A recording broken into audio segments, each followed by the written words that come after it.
황상무 수석은 오늘 출입 기자단에게 보내는 공지문 형식을 통해 이야기를 듣는 상대방의 입장을 헤아리지 못했다며 언론인 여러분께 사과드린다고 했습니다. 피해자 유가족 여러분께도 심심한 사과와 위로의 말씀을 올린다고 했습니다. 공직자로서 언행을 각별히 조심하고 더 책임있게 처신하겠다고 끝을 맺으면서 사퇴 의사는 없음을 분명히 밝혔습니다. 5.18 광주 민주화운동을 두고 배후가 있다고 의심이 생길 수 있다고 한 발언에 대해서는 언급하지 않았습니다. 황 수석의 사과문은 자신의 말이 이야기를 듣는 상대방과 피해 당사자를 충분히 배려하지 못한 차원이라는 데에서만 그쳤습니다. 대통령실 수석의 위치에 있는 자신의 발언이 얼마나 엄중한 잘못인가에 대한 인식은 보이지 않았습니다. 이에 대한 답은 36년 전 회칼 테러 사건 당사자의 유족이 보내왔습니다. 고 오은근 기자 아내인 송명견 전 동덕여대 교수는 보도를 접하고 전신이 부들부들 떨리고 가슴이 뛰어 정신을 차릴 수가 없었다고 했습니다. 황상무님, 당신 말씀의 본 뜻은 무엇입니까? 라고 묻고 잘못하면 이 시대에도 칼 맞을 수 있으니 조심해야 한다는 말씀입니까? 라고 물었습니다. 아직도 이 나라는 힘 있는 자를 거스르면 테러를 당할 수 있는 국가라는 뜻입니까? 라고 또 물었습니다. 국민의힘 안철수 공동선대위원장은 시대착오적인 시민사회 수석에 대한 조치가 불가피하다는 입장을 냈습니다. 민주당은 어떤 조치도 이루어지지 않는다면 윤 대통령도 황상무 수석 발언에 동조하는 것으로 간주하겠다고 밝혔습니다. MBC 뉴스 강현서입니다.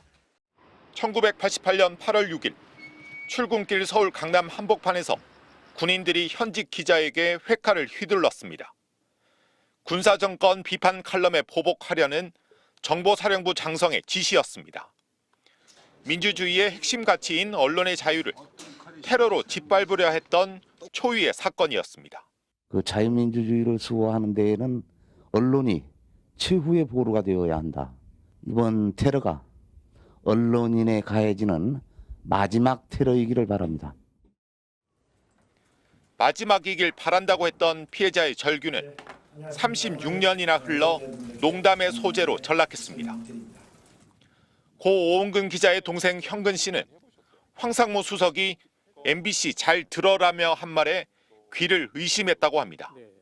깜짝 놀라는 겁니다. 언론인들이 분개해야 할 그런 상황을 다시 끄집어내서 MBC를 향해서 협박을 해요? 이건 있을 수 없는 겁니다. 가족들은 국가폭력의 상처를 고스란히 안고 있습니다. 당시 법원은 사건의 배경을 군을 아끼는 충정의 그런 거라고 했습니다. 테러 가담 군인들은 선고유예로 풀어졌습니다. 그래서 황 수석의 발언은 억장이 무너지는 2차 가해였다고 합니다. 이 정권이 민주주의 국가인지 민주정부인지 되묻고 싶은 거죠. 이게 다시 되돌아가는 거예요. 오히려 군사정권 못지않아요. 이런 사회가 어디가 있습니까? 황 수석이 농담이라고 했지만 절대 MBC만을 향한 협박이 아닐 거라고 했습니다.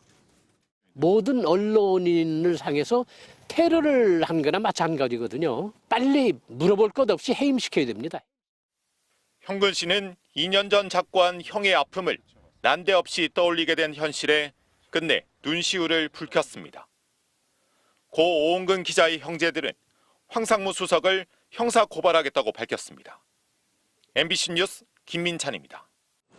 황 수석은 이른바 회칼 테러 사건을 말하면서 정부의 비판적인 논조로 기사를 썼던 게 문제가 됐다고 했습니다. 당시 오 기자가 썼던 기사는 국가 집권층을 비판하면서 그 원인이 청산되지 않은 군사 문화에 뿌리를 두고 있다고 지적했습니다.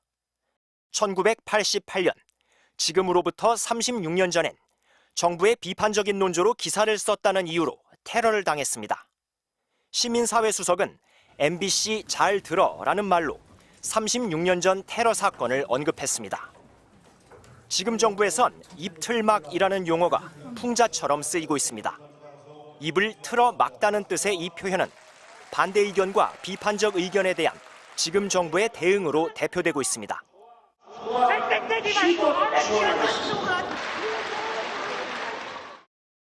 대통령 전용기에 MBC 취재진은 태울 수 없다는 방침을 내린 데 이어 대통령 배우자 이름 뒤에는 여사라는 호칭을 붙이라는 지침과도 같은 권고를 방송사에 내렸습니다.